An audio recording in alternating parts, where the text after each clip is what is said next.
Ölkə ərazisində davam edən intensiv xarakterli yağıntılar paytaxt və regionların bəzi hissələrində, eləcə şimal bölgəsində yerləşən bir sıra rayonlarda, bəzi kənd və qəsəbələrdə elektrik enerjisinin verilişində qısa müddətli məhdudiyyətlər yaratsa da, Azərişıq Açıq Səhmdar Cəmiyyəti bütün qabaqlayıcı texniki və təşkilati tədbirləri həyata keçirir.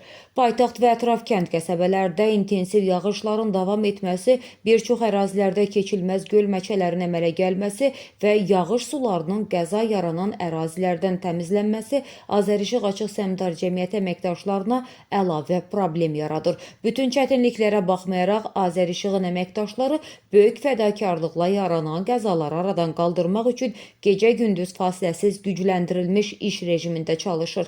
Qabaqlayıcı tədbirlər həyata keçirilir, yağış sularının ərazidən kənarlaşdırılması, eləcə də güc mərkəzlərində təmir bərpa işləri davam etdirilir. Həmçinin regionlara, xüsusən də dağlıq və dağətəyi ərazilərə əlavə mal material cəlb edilib. Çaylarda yaranan güclü sel və daşqınlar bir sıra ərazilərdə elektrik dirəklərinin aşması ilə nəticələnib.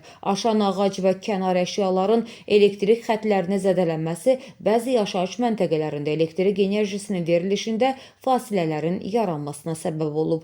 Mürəkkəb dağlıq relyefə malik ərazilərdə qeyri-sabit hava şəraitində nəqliyyatın hərəkətinin çətinliyinə baxmayaraq, Azərişığın qəza briqadaları digər dövlət qurumlarının əməkdaşları ilə birgə hadisə baş verən ərazilərə operativ şəkildə cəlb olunur. Elektrik enerjisi kəsintisi və qəza hallarının aradan qaldırılması məqsədi ilə paytaxtda və regionlarda təmir bərpa işləri davam etdirilir.